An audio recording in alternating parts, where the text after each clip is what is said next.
بسم الله الرحمن الرحيم الحمد لله رب العالمين وصلى الله وسلم على نبينا محمد وعلى آله وصحبه أجمعين. Donc on va faire les deux cours comme prévu. Celui qui peut rester il reste, celui qui n'a pas le temps, c'est pas grave, comme je suis tombé en panne, donc ça sera plus tard que normalement. Donc on commence avec Kitab al-Tawhid du Cheikh Mohammed ibn Abdul Wahhab ibn Ali ibn Sulaiman ibn Ali al-Tamimi rahimahullah ta'ala. Et on est arrivé au deuxième chapitre. Donc la dernière fois on avait vu la biographie du Cheikh rahimahullah et on avait fait le premier chapitre qui n'a pas de titre. Tout de suite après le titre du livre, Kitab al-Tawhid, il a enchaîné avec un chapitre qui n'a pas de titre. C'est comme une introduction. Ensuite il a mis donc le deuxième chapitre, s'intitule Babu Fadli Tawhid wa ma yukaffiru min adh-dhunub. C'est-à-dire le chapitre sur le mérite du Tawhid, c'est-à-dire les mérites, les bénéfices qu'il apporte à celui qui y croit et qui le pratique, At-Tawhid qui est le monothéisme, wa ma yukaffiru min adh-dhunub, et ce qu'il efface comme péché. Ou alors on peut aussi le traduire par, c'est comme si c'était wa takfiruhu adh-dhunub, c'est-à-dire et le fait que le Tawhid efface les péchés. Donc ça c'est le premier chapitre qui a un titre dans le livre. Et pourquoi il a mis ce chapitre tout de suite au début comme ça, après l'introduction? C'est pour nous encourager à apprendre ce qu'il y a dans le livre. Il ouvre le livre, après l'introduction, par un chapitre qui nous parle du mérite du monothéisme, c'est-à-dire les mérites dont va bénéficier celui qui y croit et celui qui le met en pratique. Donc le fait de mettre ça au début du livre, c'est pour nous encourager à lire le livre et connaître ce sujet, qui est le Tawhid. وقول الله تعالى الذين آمنوا ولم يلبسوا إيمانهم بظلم أولئك لهم الأمن وهم مهتدون. Donc il a commencé par un verset du Coran qui dit, selon la traduction, ceux qui ont eu la foi, الذين آمنوا ولم يلبسوا إيمانهم بظلم, et qui n'ont pas enveloppé, qui n'ont pas habillé, entre guillemets, qui n'ont pas entaché leur foi d'injustice. Ceux-là auront la sécurité, al-amn wa hum muhtadun, et ceux-là sont guidés.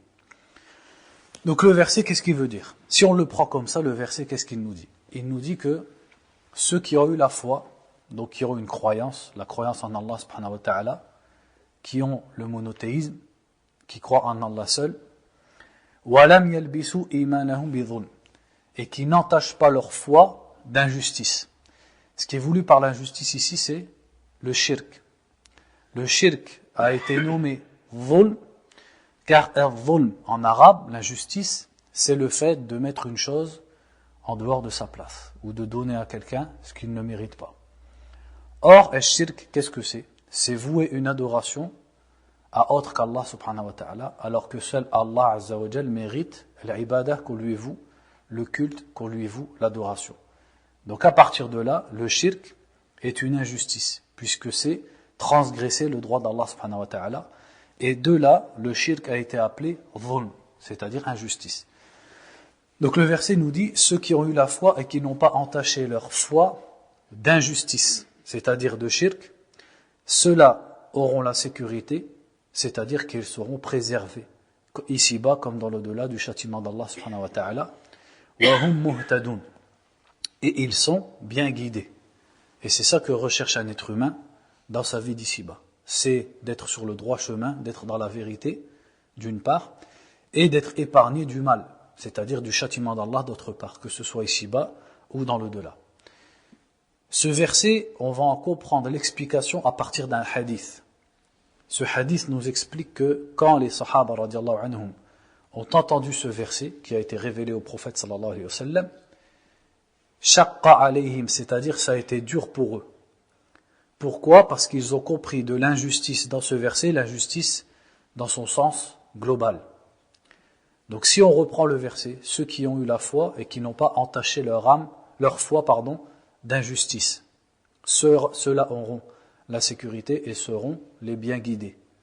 Donc les sahaba ont pensé que, en entendant ce verset, que ça concernait toute injustice. Donc si ça concernait toute injustice, qu'est-ce que ça voudrait dire? Ça voudrait dire que pour bénéficier de la sécurité et de la guider, il ne faut pas commettre d'injustice. Or, est-ce qu'un être humain sur terre ne commet pas d'injustice? Ça n'existe pas. Tout le monde a sa part d'injustice qu'il va faire.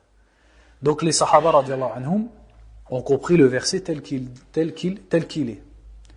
Et donc ils sont venus dire au prophète sallallahu alayhi wa sallam, Ayyuna lam yadhlim nafsahu. Qui d'entre nous n'a pas été injuste envers lui-même? Qu'est-ce que ça veut dire être injuste envers soi-même? C'est la désobéissance à Allah subhanahu wa ta'ala.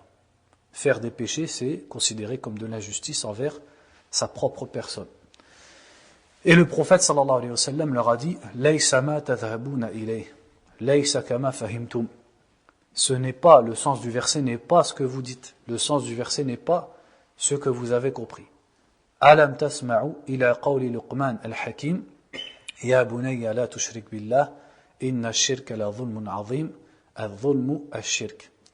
Il a dit, n'avez-vous pas entendu la parole de Luqman le sage, quand Allah Azza wa Jalla a cité sa parole à son fils, quand il a dit, ô mon fils, n'associe pas à Allah, certes l'association ash-shirk est une grande injustice. Et il leur a dit, l'injustice qui est désignée dans ce verset, c'est le shirk. Donc maintenant qu'on a l'explication du prophète sallallahu alayhi wa sallam et qu'on sait que l'injustice désignée dans le verset veut dire le shirk, on reprend le verset. Qu'est-ce qu'il nous dit le verset? Ceux qui ont eu la foi. Et la foi implique donc le tawhid, car ce sont deux synonymes. La foi c'est le tawhid et le tawhid c'est la foi. La foi en Allah seul et en le fait que Allah Azza wa Jal seul mérite d'être adoré. Et qui n'ont pas entaché leur âme d'injustice, c'est-à-dire de shirk. Ceux-là auront la sécurité et seront bien guidés. C'est-à-dire que les monothéistes, et donc les muslimines, au sens large du terme, car les muslimines sont eux les monothéistes, sont eux les gens du tawhid. Et quand on dit les muslimines ici, ça englobe les muslimines de toute communauté, c'est-à-dire ceux de l'époque de Mohammed sallallahu alayhi wa sallam, comme ceux qui ont suivi Moussa à son époque, comme ceux qui étaient avec Isa à son époque, etc. Donc ça veut dire que les muwahhidines, les monothéistes, puisqu'ils sont monothéistes et ne commettent pas d'injustice dans le sens de shirk, ils ne commettent pas d'injustice dans ce qui est le droit d'Allah subhanahu wa ta'ala, c'est-à-dire l'ibadah, l'adoration, cela mérite la sécurité et mérite d'être bien guidé. Maintenant, ce qu'il faut bien comprendre dans ce verset, c'est que les monothéistes méritent la sécurité et méritent d'être bien guidés. Mais est-ce que tous les monothéistes ont leur même part de sécurité et de guider? C'est quoi la réponse? Ben non. Au sein même des musulmans qui adorent Allah seul, est-ce que tous sont guidés de la même manière et tous sont épargnés du châtiment de la même manière? Non. Il y en a qui sont plus guidés que d'autres. Il y en a qui subiront certains châtiments, ici-bas ou dans l'au-delà, alors que d'autres ne subiront aucun châtiment. Certains rentreront directement au paradis, mais avant ça subiront des châtiments dans leur tombe ou au jour du jugement, etc. Donc on voit bien que ils n'ont pas tous la même part de guidée et de sécurité. Donc ça veut dire que l'ensemble des monothéistes méritent la sécurité et la guidée de façon générale. Mais au sein des monothéistes, leur part de cette guidée et de sécurité est différente. Maintenant parlons de ceux qui ne sont pas monothéistes. Est-ce qu'ils ont la paix? Est-ce qu'ils ont la sécurité et la guidée dont parle le verset? Non. Non seulement ils ne sont pas guidés ici-bas, et dans l'au-delà, ils n'auront pas la sécurité vis-à-vis du châtiment d'Allah subhanahu wa ta'ala. Alors que les monothéistes ont le fait d'être bien guidés et le fait d'être préservés du châtiment d'Allah. Maintenant, pour être préservé de façon complète et pour être guidé de façon complète, alors là, on revient au sens tel quel du verset, c'est-à-dire dans le sens de l'injustice. Et on explique en disant, pour avoir la guidée la plus complète et la sécurité la plus complète, eh bien il faut de façon la plus complète éviter l'injustice sous toutes ses formes, et pas seulement dans ce qui est le droit d'Allah. Donc le premier degré, c'est d'éviter l'injustice dans le droit d'Allah, c'est-à-dire le shirk. Celui qui fait ça aura sa part de sécurité vis-à-vis du châtiment d'Allah, et aura sa part de guidée. Maintenant, plus sa part sera de plus en plus grande de la sécurité et de la guidée, s'il évite l'injustice également dans les deux autres parties d'injustice qui sont l'injustice envers sa propre personne et l'injustice envers les autres. Donc l'injustice, elle est de trois sortes. l'injustice envers Allah subhanahu wa ta'ala, c'est-à-dire le shirk, le fait de lui associer quelque chose et surtout dans son adoration. Cette injustice-là, celui qui la pratique, celui-là n'aura ni sécurité ni guidée. Celui qui est sauvé de cette injustice-là aura la guidée et la sécurité. Mais quelle part? C'est selon sa part d'injustice dans les deux autres. C'est-à-dire l'injustice envers lui-même, comme le fait de commettre la fornication, le fait de mentir par exemple. Ça, ce sont des péchés qui ne concernent que sa personne. C'est de l'injustice envers lui-même. Et la pire, c'est l'injustice envers les autres, comme la désobéissance aux parents, le fait d'accuser des gens qui sont innocents, le fait de commettre de la médisance sur les gens, le fait de transgresser le droit des gens, que ce soit par la main ou par des armes, etc., etc. Donc le pire de ces droits, c'est le droit des gens. C'est-à-dire entre le droit de la propre personne et le droit des gens c'est le pire. Car ce qui est entre toi et Allah, Allah le pardonne facilement. Mais ce qui est entre toi et les autres, ça demande les comptes au jour du jugement. C'est-à-dire que tu devras rendre de l'injustice que tu as fait à la personne. Donc selon ta part d'injustice, tu auras ta part de sécurité et de guidée. Sinon le verset tel que l'a expliqué le prophète sallallahu alayhi wa sallam, si on le prend dans le sens du shirk, signifie que ceux qui ont la foi, qui croient en Allah subhanahu wa ta'ala et qui sont épargnés du shirk, ceux-là sont les gens qui méritent d'être guidés et qui méritent d'être en sécurité vis-à-vis du châtiment d'Allah. Et après, ça c'est de façon générale, après chacun d'entre eux a sa part de guidée ou sa part de châtiment. Donc quel rapport entre ce verset et notre chapitre ici, après qu'on ait bien expliqué le verset, quel rapport entre le verset et le chapitre? Eh bien c'est parce que le verset montre que seuls les gens du tawhid, c'est-à-dire les monothéistes, les musulmans, sont épargnés du châtiment d'Allah et sont guidés. Alors que les autres, même s'ils respectent les droits des gens, ne seront ni guidés ni épargnés du châtiment d'Allah. Ensuite, il a cité un hadith, rahimahullah, en disant An Ubadah ibn Samit, radiyallahu anhu. Donc ce hadith est rapporté par un compagnon qui s'appelle Ubadah ibn Samit. Donc, comme à notre habitude, on va lire une petite présentation de ce sahabi.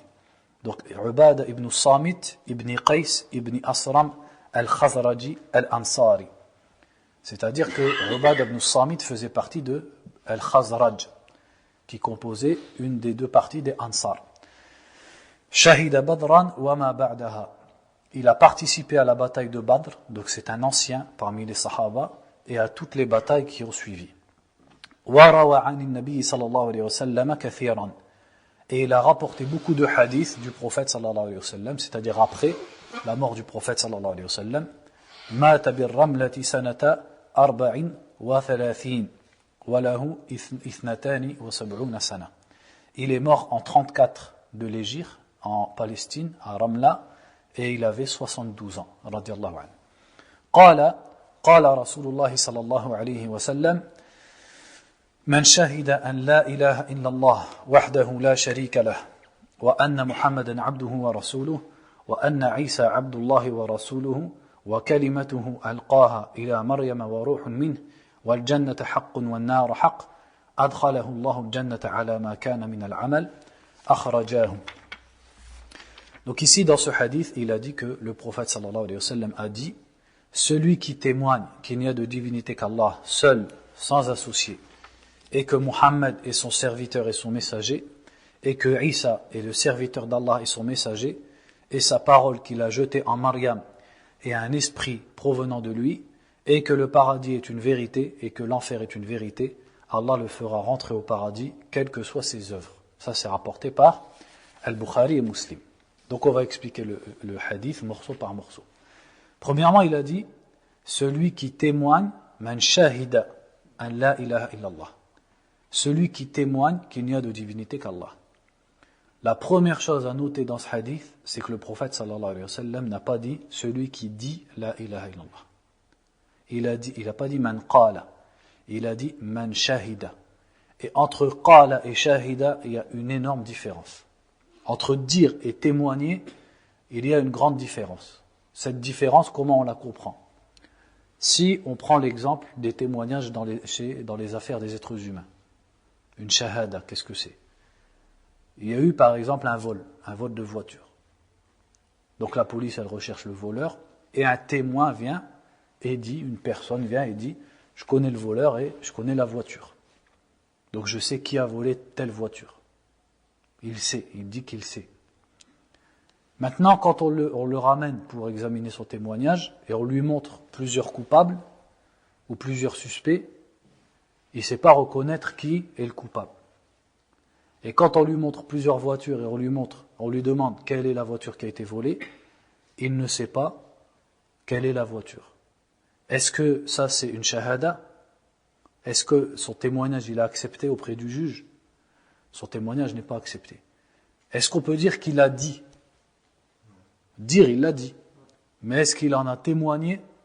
Non. Donc c'est là la différence entre témoigner et dire. Dire la ilaha illallah, c'est répéter la ilaha illallah.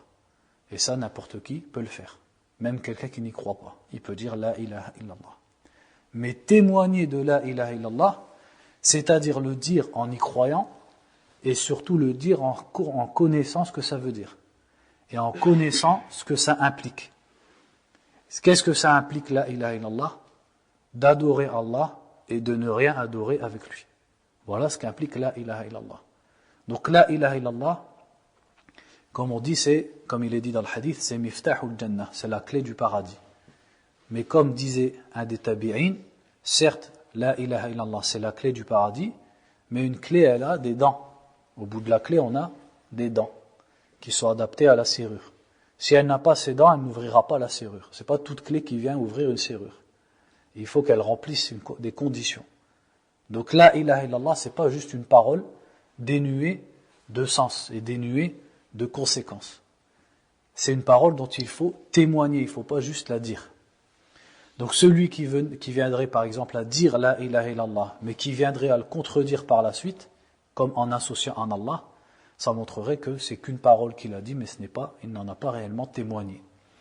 Donc il a dit, man shahida an la ilaha illallahu, celui qui témoigne qu'il n'y a pas de divinité, la ilaha illallahu, sauf Allah.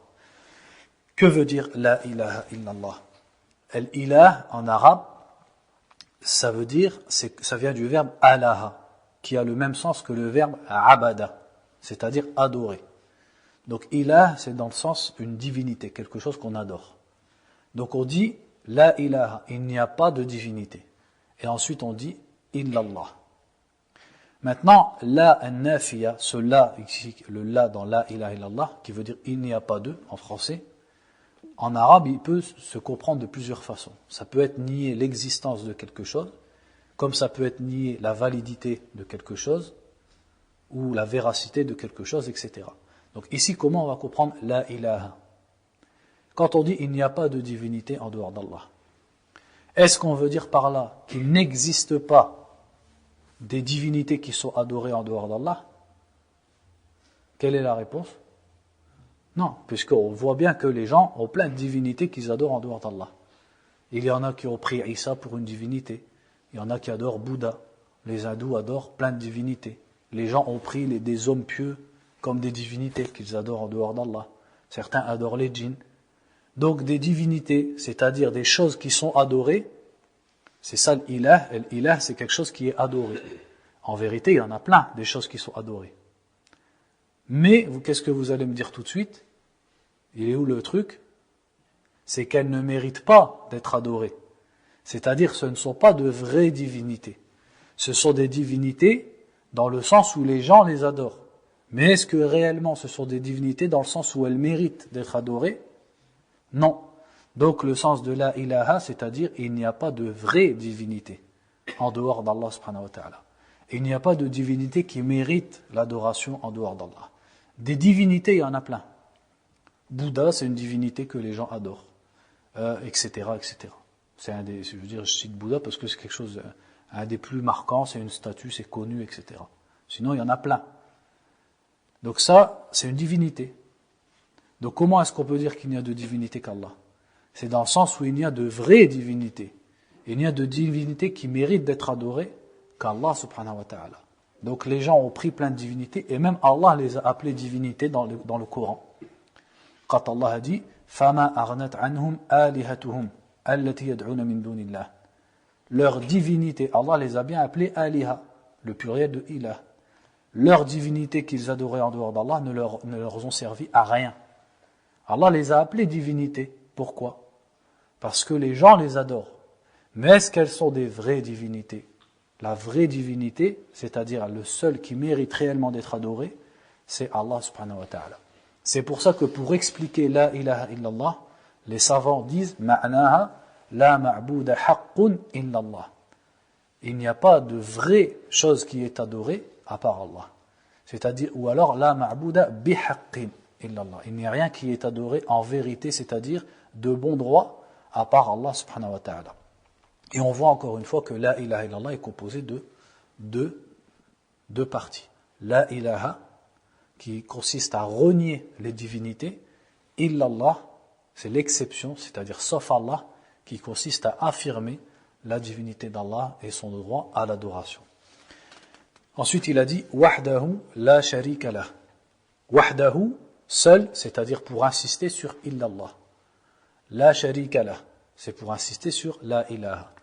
C'est-à-dire wahdahu la sharika lah, c'est pour insister, seul, sans associé. Ensuite, il a dit wa anna Muhammadan abduhu wa rasuluhu. Et que Muhammad sallallahu alayhi wa sallam est son abd. Qu'est-ce que veut dire abd? C'est-à-dire son serviteur, sa créature, son esclave, etc. Dans le sens où le musulman, le monothéiste, doit croire et doit témoigner que Muhammad sallallahu alayhi wa sallam est un abd. Ça, c'est quoi le contraire de abd? Ar-Rabb. C'est-à-dire que Muhammad n'est pas un Rabb, n'est pas un Seigneur, n'est pas un Dieu. Il n'est pas divin. Il n'a pas de pouvoir divin, ni de nature divine. Il est de nature humaine. Et c'est pour ça que Muhammad sallallahu alayhi wa sallam est né. C'est pour ça qu'il est mort. C'est pour ça qu'il tombait malade. C'est pour ça qu'il dormait. C'est pour ça que quand il allait à la guerre, il s'est fait blesser, etc., etc. C'est parce qu'il était un être humain. Donc, du point de vue de son être et de sa nature, on croit que Muhammad sallallahu alayhi wa sallam est un être humain absolument comme les autres. Il n'y a pas de différence. Sauf si, par exemple, Allah lui a donné de la force. Il avait une certaine force, etc. Mais ça, c'est pas quelque chose de divin, qui sort du reste des êtres humains. Ça ne sort pas des êtres humains. C'est un être humain. Donc, il était sujet au sommeil, il était sujet au vieillissement, il était sujet à la maladie, il était sujet même au fait de faire ses besoins, etc., etc. Donc, qu'est-ce que ça implique ça? Ça implique de ne pas exagérer vis-à-vis de Muhammad sallallahu alayhi wa sallam en le montant à un grade au-dessus du sien et à en faire un Dieu, à en faire un Seigneur, à en faire une divinité, comme de dire qu'il a été créé de lumière ou qu'il ne meurt pas, etc., etc. Ça, on pourra y revenir dans un autre chapitre, je ne vais pas trop m'étendre dessus. Et la deuxième chose, c'est wa rasuluhu, qui est celui qui témoigne que Muhammad est le serviteur d'Allah et son messager. C'est-à-dire que, certes, il est un être humain comme les autres, mais il a quelque chose qui le distingue des autres. Qu'est-ce que c'est? C'est ar-risala, le message, sa qualité de rasoul.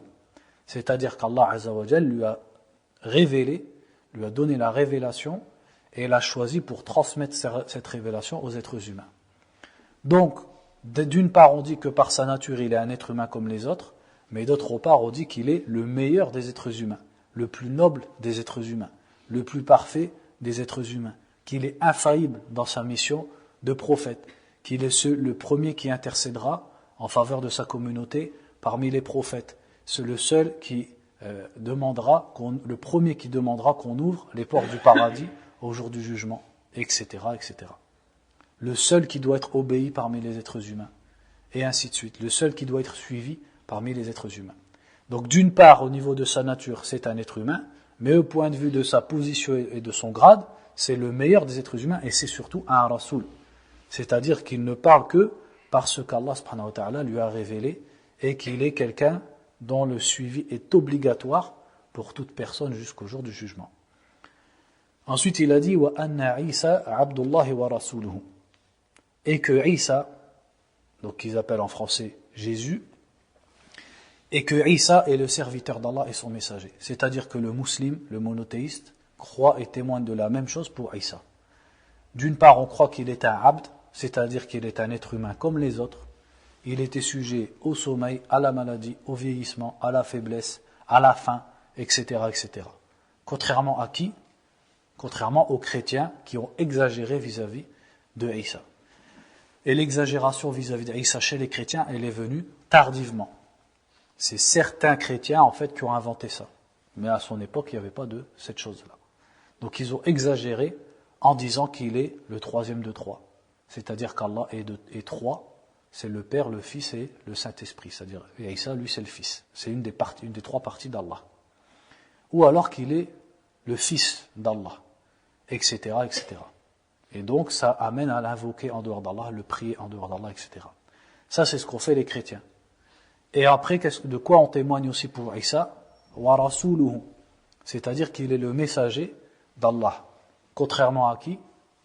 Contrairement aux Juifs, qui ont accusé Isa d'être un hérétique, d'être un faux prophète, d'être un imposteur, d'être un menteur, etc. Donc les musulmans, ils se posent vis-à-vis de Isa entre ces deux groupes et entre ces deux religions. Entre ceux qui ont exagéré sur lui jusqu'à en faire un dieu, et entre ceux, au contraire, qui l'ont rabaissé à en faire un imposteur et un menteur. Après, wa kalimatuhu alqaha ila Maryama wa ruhun minhu, et qui témoigne que Isa est la parole d'Allah qu'il a jetée en Maryam, ainsi qu'un esprit venant de lui, ou plutôt une âme venant de lui. Qu'est-ce que ça veut dire ce témoignage? Quelle est cette croyance? C'est-à-dire qu'on croit que Isa est la parole d'Allah. Que veut dire Isa est la parole d'Allah? Isa n'est pas la parole d'Allah. Isa, c'est un être humain. La parole d'Allah, c'est la parole d'Allah, et Isa, c'est Isa. En fait, qu'est-ce que ça veut dire? C'est parce qu'Allah Azza wa Jal n'a pas créé Isa comme il a créé le reste des êtres humains. Il l'a plutôt créé, d'une part comme il a créé les êtres humains, et d'autre part comme il a créé Adam. Allah a créé Adam en disant Kun, soit, et Adam fut. Alors que pour les êtres humains, Allah rajoute un sabab, une autre cause, qui est la présence d'un père et d'une mère. Isa, lui, a eu la mère, mais pas le père. Donc Allah Azza wa Jalla a dit dans le Coran, Inna mathala Isa inda Allahi ka mathali Adam, khalaqahu min turab, thumma qala lahu kun, fayakun. Allah nous a dit que Isa avait été créé comme Adam. Allah a dit kun, et Isa fut. Donc ça c'est vrai seulement pour Adam et pour Isa. Donc dans ce sens, Isa a été surnommé la parole d'Allah. Pas parce qu'il est lui-même la parole d'Allah c'est la parole d'Allah, c'est autre chose. La parole d'Allah c'est kun, c'est-à-dire soit. Et par la parole d'Allah, il fut, sans père. Donc il a été surnommé la parole d'Allah, kalimatullah. Et aussi, ruhun minhu, un esprit provenant de lui. Qu'est-ce que ça veut dire? Tous les êtres humains sont des esprits, des âmes qu'Allah a créées. Donc pourquoi il a dit sur Maryam, et une âme venant d'Allah?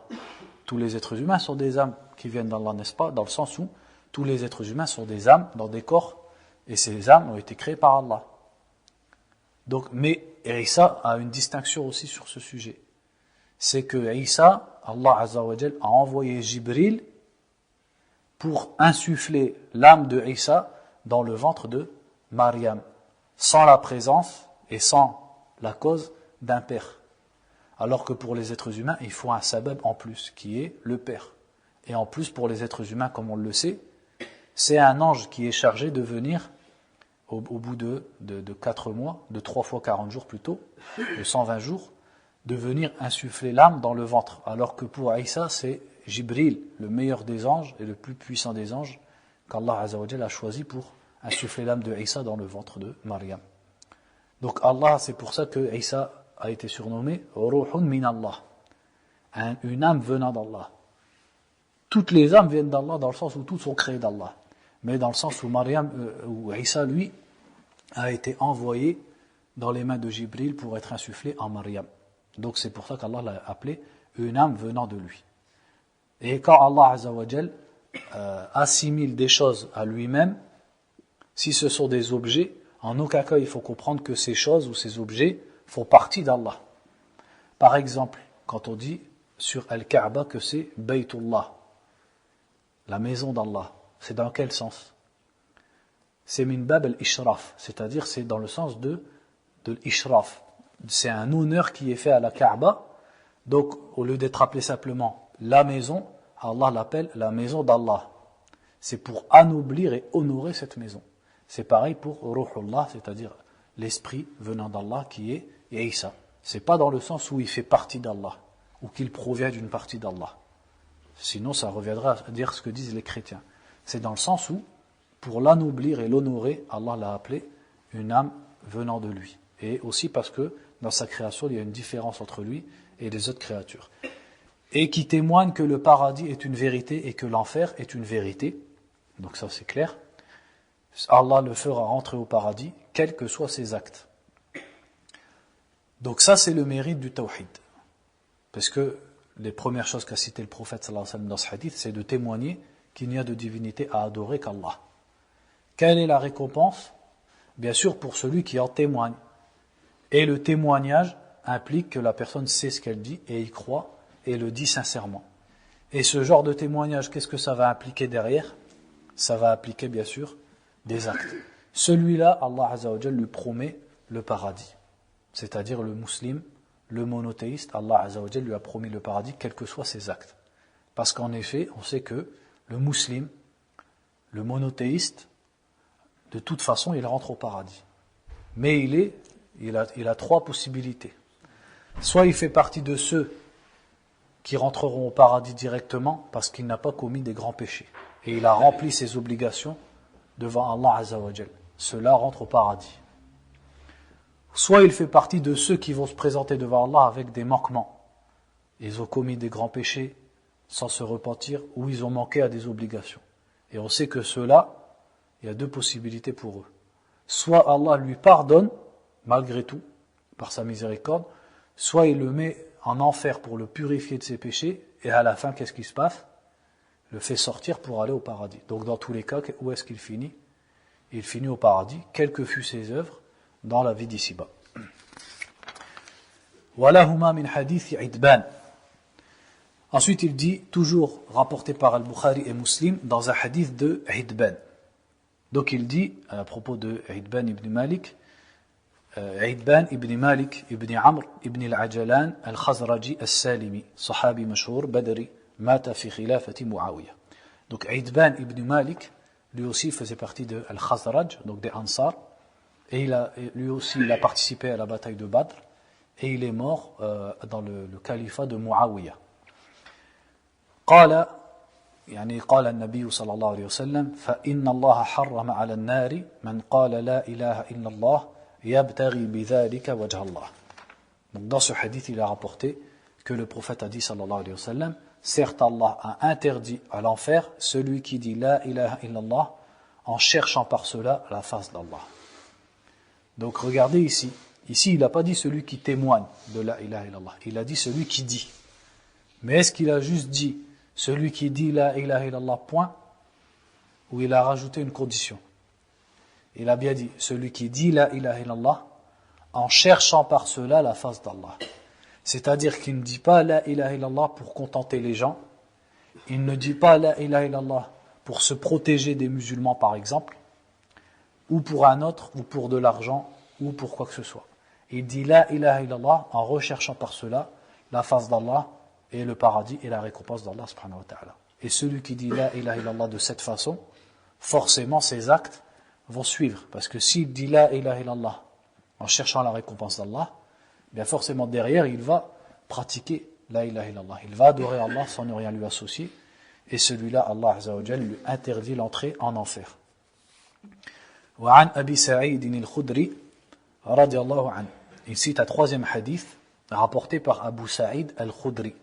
Donc Abu Sa'id, son nom complet c'est Sa'd ibn Sinan ibn Malik. C'est ça le vrai nom de Abu Sa'id. Abu Sa'id, c'est, comment on appelle ça, Abu Sa'id? Kunya, c'est une kunya. Quand on dit Abu, par exemple, si quelqu'un il a un fils qui s'appelle Mohammed, on peut l'appeler Abu Mohammed. Et même s'il n'a pas de fils qui s'appelle Mohammed, on peut aussi l'appeler Abu Mohammed. C'est comme un surnom. On appelle ça la kunya. Donc Abu Sa'id, en fait, c'est sa kunya. Mais son prénom, c'était Sa'd, ibn Malik, ibn Sinan. Donc lui aussi, encore une fois, c'est un Khazraji. Les trois qu'on a vus, les trois derniers Sahaba, c'était de Al-Khazraj, c'est-à-dire parmi les Ansar. Donc il était bien connu, Abu Sa'id al-Khudri. Il n'a pas pu participer à la bataille de Uhud parce qu'il était trop jeune, donc le prophète sallallahu alayhi wa sallam n'a pas voulu. Par contre, il a participé à toutes les batailles par la suite.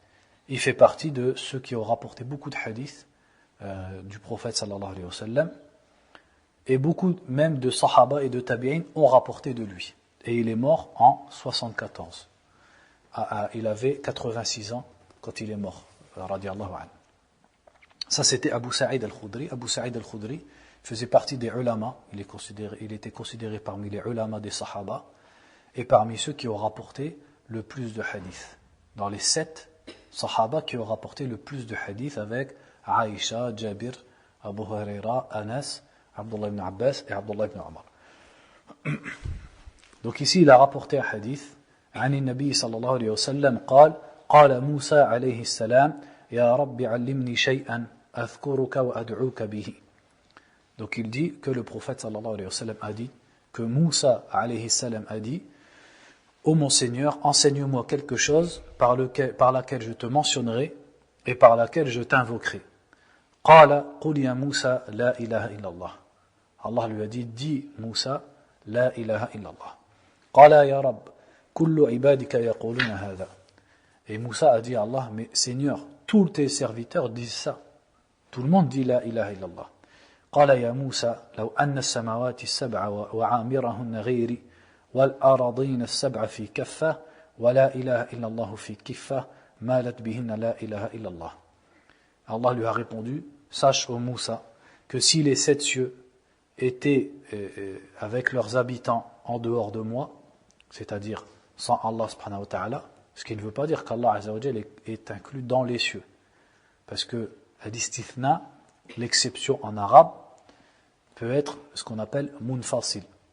Par exemple, si je désigne un groupe de 30 personnes et dans lesquelles il n'y a pas un étudiant qui s'appelle par exemple Mohamed.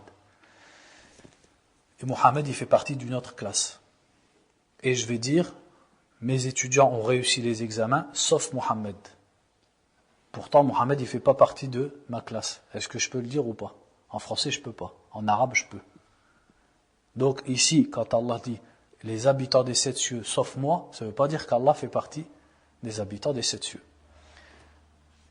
On retourne au hadith, il dit ainsi que les 7 terres, donc si les 7 cieux et les 7 terres et leurs habitants étaient dans le plateau d'une balance, et la ilaha illallah dans l'autre plateau, la ilaha illallah pencherait sur tout le reste. C'est-à-dire la ilaha illallah pèserait plus lourd que toute la création.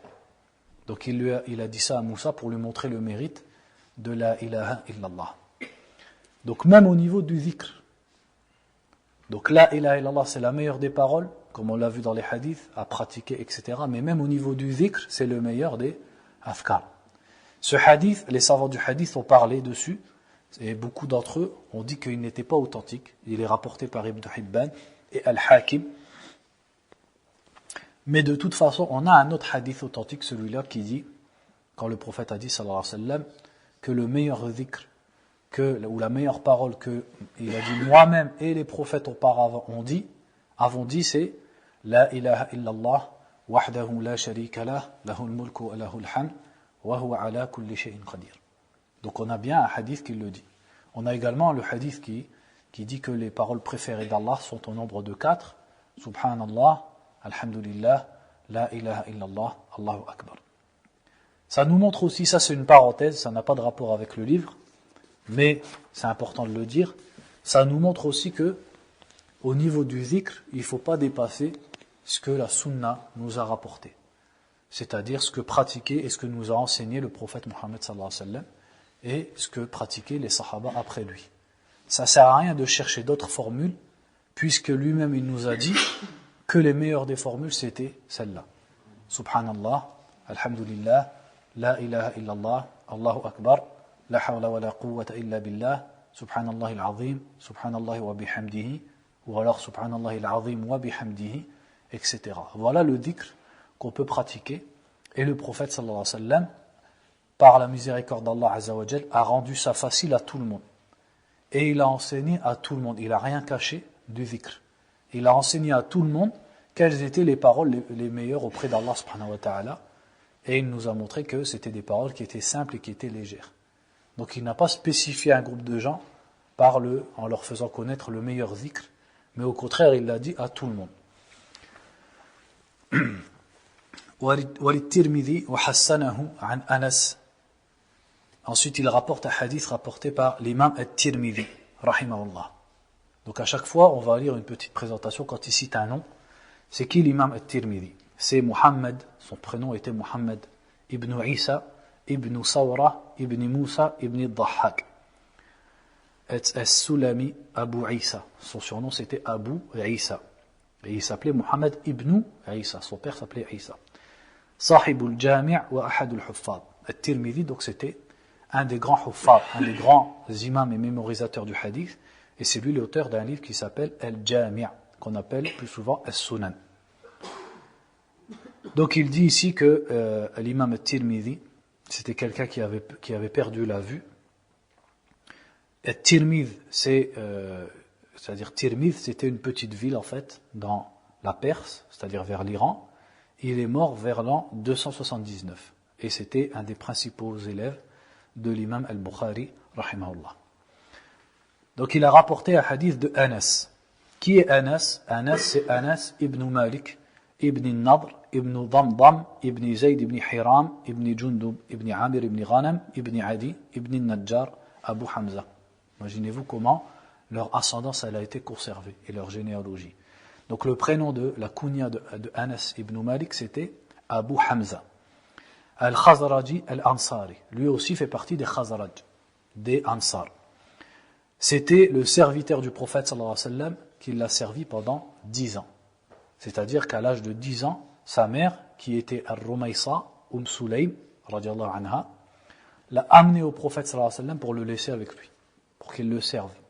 Et quand le prophète est mort sallallahu alayhi wa sallam, il avait 20 ans. C'est-à-dire pendant toute la période de Médine, il est resté comme un serviteur, c'est-à-dire comme un enfant, dans la maison du prophète sallallahu alayhi wa sallam. Et le prophète lui avait dit Allahumma akthir malahu wa waladahu wa adkhilhu al-jannah. Le prophète avait fait une invocation en faveur de Anas en disant « Oh Allah, augmente ses biens, augmente ses enfants et fais-le entrer au paradis. » Et Anas ibn Malik, il fait partie des derniers compagnons à être mort. Il a vécu plus de 100 ans. Et également, quand il est mort, il avait laissé plus de 100 membres de sa descendance. C'est-à-dire enfants et petits-enfants. Il en avait plus de 100.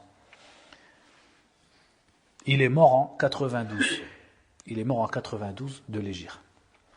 Donc عن أنس قال سمعت رسول الله صلى الله عليه وسلم يقول قال الله تعالى يا ابن آدم إنك لو أتيتني بقراب الأرض خطايا ثم لقيتني لا تشرك بي شيئا لأتيتك بقرابها مغفرة. Donc il a rapporté cette parole du prophète sallallahu alayhi wa sallam qui a dit Allah a dit. Donc ça on appelle ça un hadith qudsi plutôt. C'est quand le prophète sallallahu alayhi wa sallam rapporte une parole d'Allah. Mais une parole d'Allah qui ne fait pas partie de quoi? Du Coran.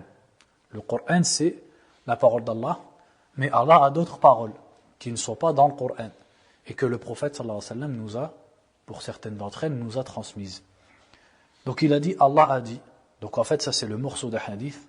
Ô fils d'Adam, c'est-à-dire ô toi l'être humain, si tu venais vers moi avec l'équivalent de la terre en péché, c'est-à-dire la masse comme la planète Terre, mais en péché.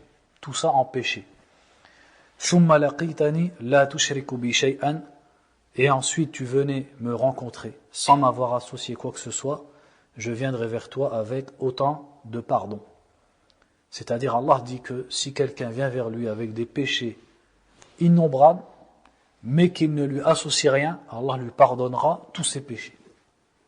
Mais quelle est la condition? Qu'il ne lui associe rien. Qu'il ne lui associe rien, qu'est-ce que c'est? C'est le tawhid.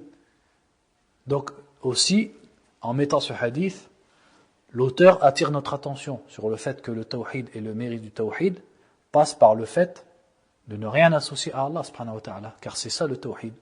C'est pas simplement d'adorer Allah, mais c'est également de ne rien lui associer. Et il ne faut pas penser que ne rien associer à Allah, c'est une simple affaire. Et c'est quelque chose de garanti. Car certes, l'adoration, par exemple, d'autres qu'Allah, par la prosternation, par les sacrifices, ça, il y a beaucoup de musulmans qui en sont épargnés, ce qui est normal puisqu'ils sont musulmans. Mais il y a beaucoup d'autres formes de shirk que beaucoup de musulmans commettent, soit parce qu'ils ne les connaissent pas, ou soit parce qu'ils les connaissent, mais parce qu'elles sont subtiles et elles sont difficiles à éviter. Comme l'ostentation, par exemple, ou le fait de courir après ad-dunya jusqu'à en faire son plus gros but, ou alors le fait de jurer par autre qu'Allah subhanahu wa ta'ala, ou le fait d'assimiler les événements à des causes. Si ce n'était pas un tel, il ne serait pas arrivé ça. Tout ça, ce sont des choses qui font partie du shirk qu'on verra dans Kitab al-Tawhid. Donc quand Allah dit « tu ne m'associes rien », c'est pas simplement ne pas adorer autre qu'Allah. Ça englobe tout le shirk.